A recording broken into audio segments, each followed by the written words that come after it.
नाराए हमद, हमारे बचाने वाले मसीह यस्सु ने मौत को नीस्त कर दिया और अंजील के वसीले से हयात व बका को रोशन कर दिया। आज हम मुकद्दस लूका की अंजील, उसका नामा बाब और उसकी आयात 7 और 8 पर ध्यान ज्ञान करेंगे। और आज हम तब्दीली के लिए हिम्मत इसके बारे में सुनेंगे।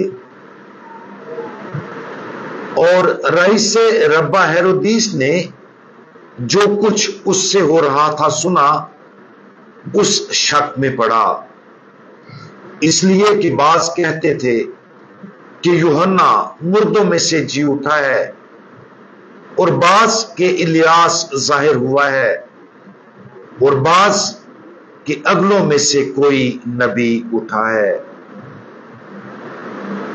रईस रब्बा हेरोदीस ने तकरीबन 42 साल तक जलील के यहूदियों पर हुकूमत की। उसने अपनी हुकूमत का आगाज सन 2 काफमीम में किया और 37 काफमीम में रोमी शहनशाह के हाथों जलावतन होने तक हुकूमत करता रहा।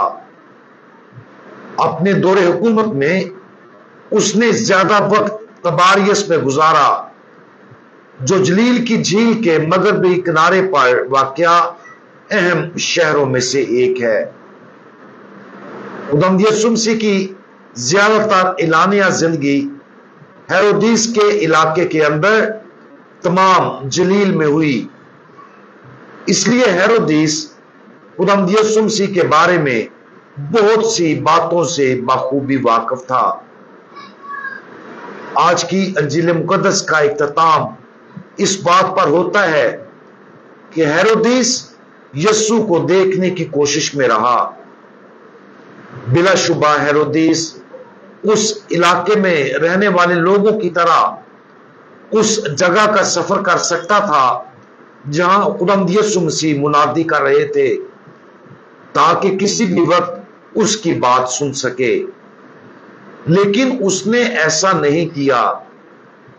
इसकी बजाय वो खुदावंद यीशु मसीह के बारे में रिपोर्ट्स वसूल करता रहा और उसके बारे में मुतजस्सिस रहा और यह जानने की कोशिश करता रहा कि यीशु कौन है।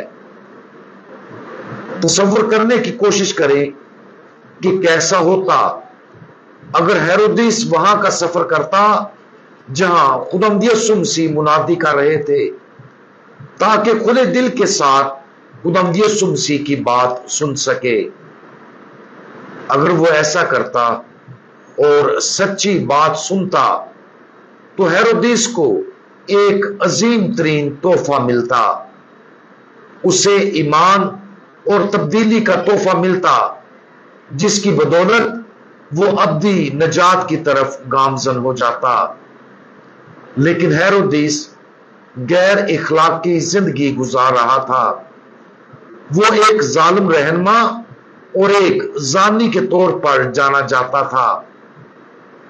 उसे अपनी ताकत के साथ मोहब्बत थी और उस ताकत पर रश्क करता था। वो इतना जरूर जानता था कि अगर वो यीशु की बात को सुनेगा तो उसे अपने आप को तब्दील करना पड़ेगा, और गालबन वो अपने आप को तब्दील नहीं करना चाहता था। आज की ये अंजील हम सब के लिए नहायत सबक आमूज है। हम में से हर एक खुदावंद यीशु मसीह की तरफ से मुख्तलिफ पैगामात और दावतों को आसानी से मुस्तरद कर सकता है। क्योंकि हम तब्दील नहीं होना चाहते। खुदा हमसे दिन भर हमारी जिंदगी के हर दिन बात करता है।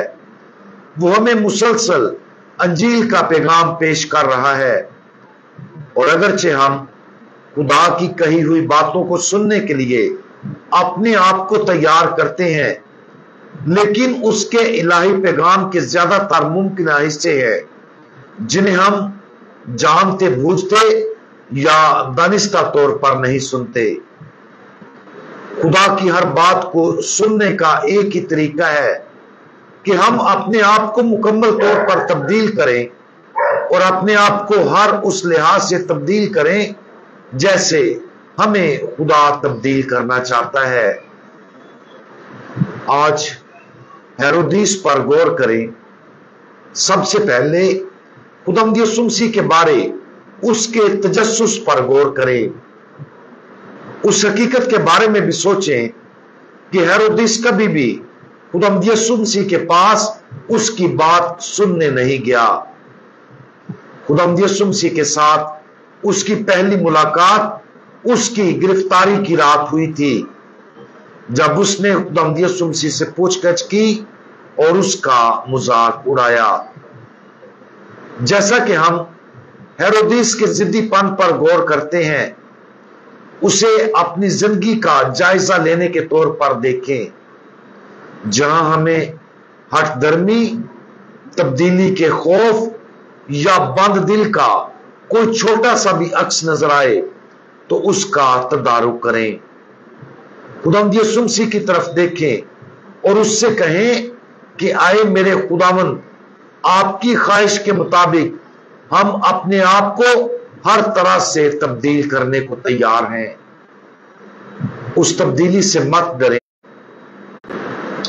ہر وقت اور ہر جگہ موجود خداوند آپ اپنے زندہ کلام کے وسیلہ سے ہمیں دن رات پکارتے اور تبدیل کرنے کی دعوت دیتے ہیں۔ ہم فضل کے ان مسلسل اشاروں کے لیے آپ کا شکریہ ادا کرتے ہیں اور اپنے آپ کو ان تمام چیزوں کے لیے کھلا رہنے کا عہد کرتے ہیں جو آپ ہم سے چاہتے ہیں۔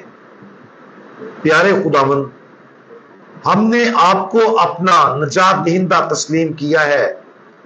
ہم آپ کی طرف رجوع لاتے ہیں اور دعا مانگتے ہیں کہ ہمیں قوت عطا کریں تاکہ ہم پورے دل و جان کے ساتھ آپ کی دعوت کو قبول کریں۔ خداوند یسوع مسیح، ہمارا بھروسہ آپ پر ہے۔ آمین۔